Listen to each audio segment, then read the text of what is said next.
Hi, it's Natalie. Um, okay, I promised that I was going to talk about gluten.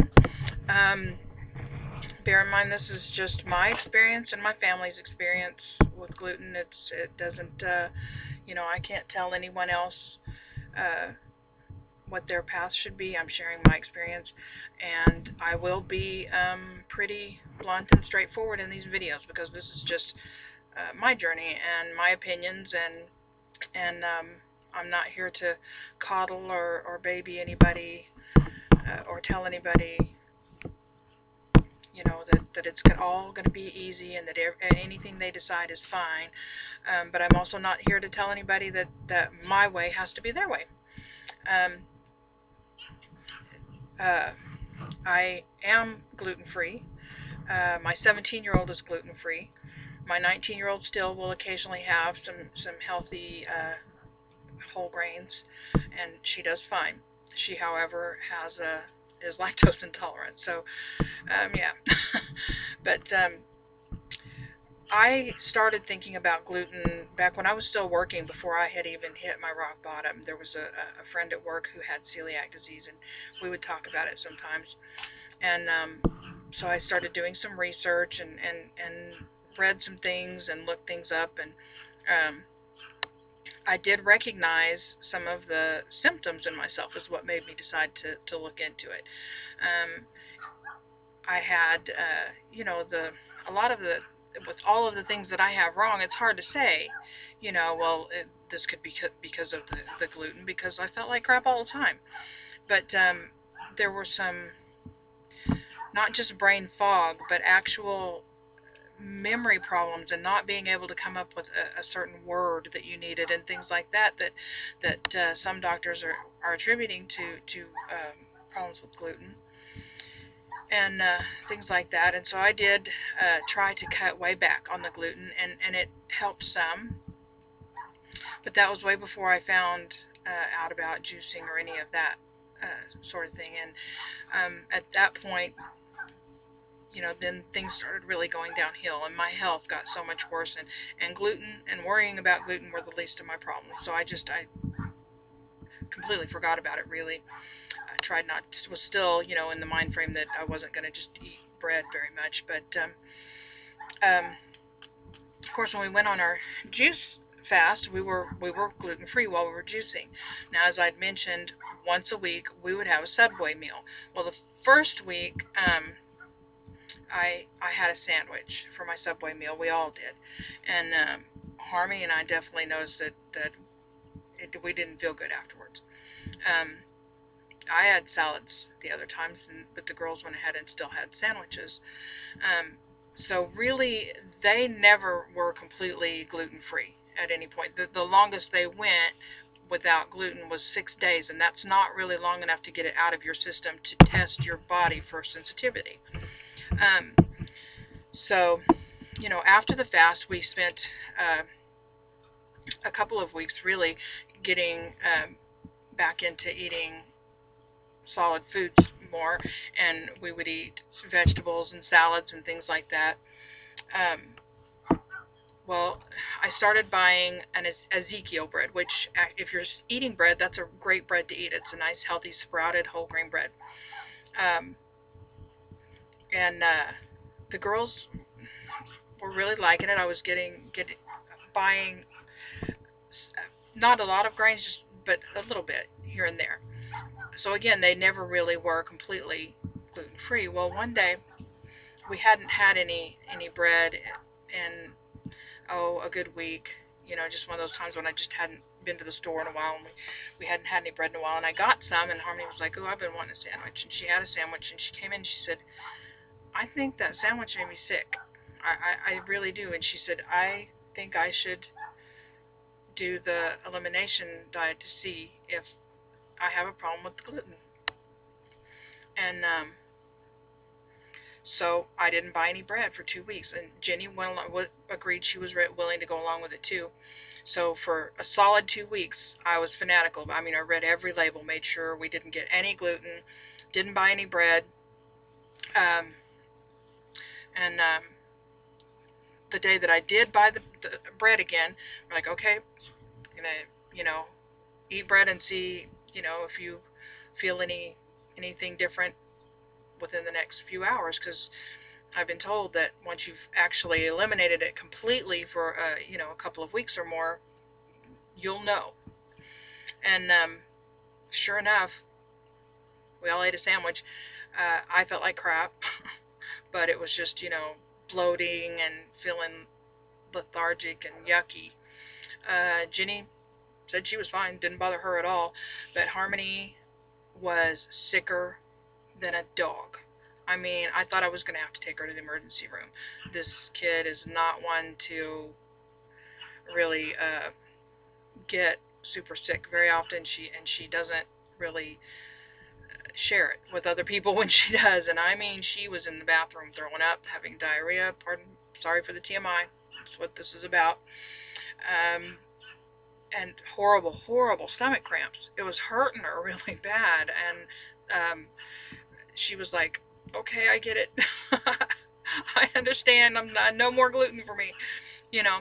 And she was doing really great. I mean, once in a while she'd be like, I miss bread, you know. But she said she also would say, there's no way, no bread that's worth feeling like that. No, thank you. And once in a while we would get one of the expensive gluten-free bread substitutes. Um, they're not real good. I haven't found one yet that we really liked enough to make it worth the money that they charge for them. Hopefully I'll find a recipe at some point or something where we can, once in a while, for a treat, have something that actually hits that spot. But then, like, last week, Harmony came in to me. We weren't juice fasting at the time. And she said, I feel like I've had gluten. I'm getting stomach cramps and feeling like I'm going to throw up. And I was like, what have you eaten? Salad, juice, and soup. And I had made the soup, so I knew what was in it.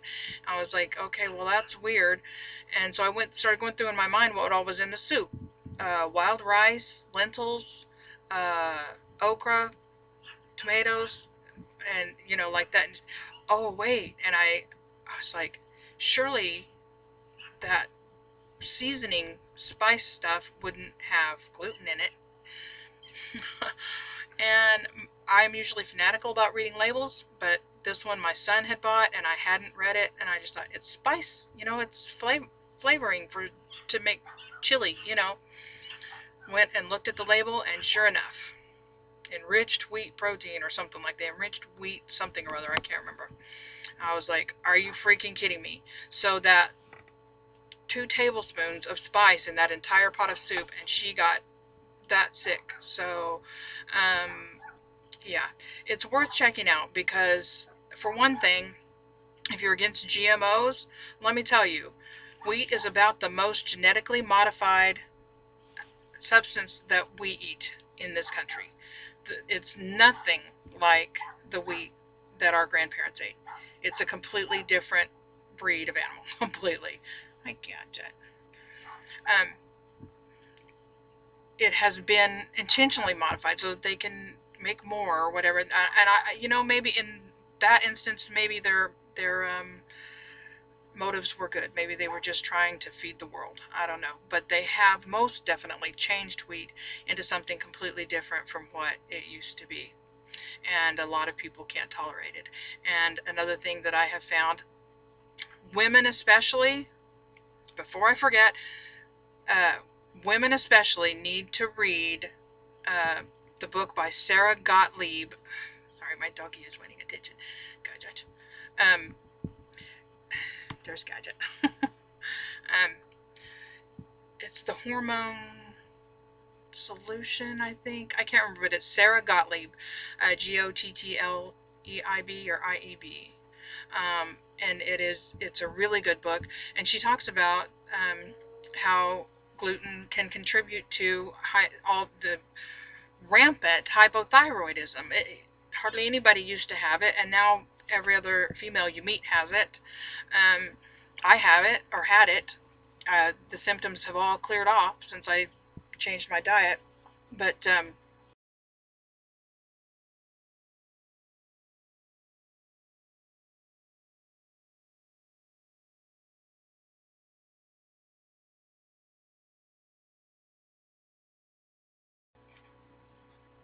yeah, it's not just the gluten, not just hypothyroidism.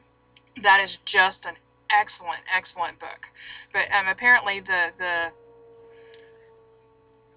wheat molecules end up, the size and shape of them confuses your thyroid, and I can't remember all of it, but gluten can definitely contribute to thyroid problems.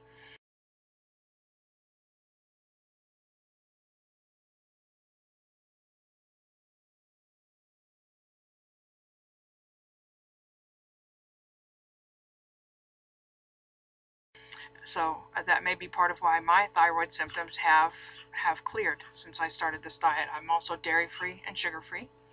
I don't worry about a whole lot about fruit sugars. They don't seem to I have bothered us at all. But I don't use added sugars. I don't use artificial sweeteners except for stevia, which is actually a natural substance. So, um, what was the other book I was going to tell y'all to read? I can't remember. But definitely read Sarah Gottlieb's book.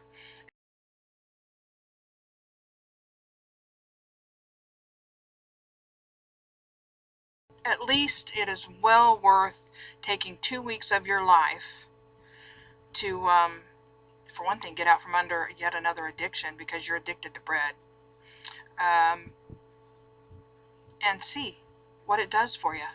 I mean, is bread really that important? If it would help correct hormonal issues, if it would help clear up your brain fog. I couldn't remember words that I wanted to use. I couldn't remember directions to some place that I was extremely familiar with.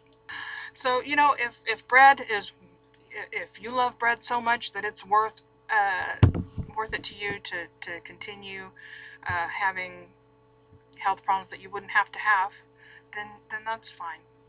Everybody makes their choices. And you may find that bread isn't part of your problem, but it's worth finding out. It's worth finding out.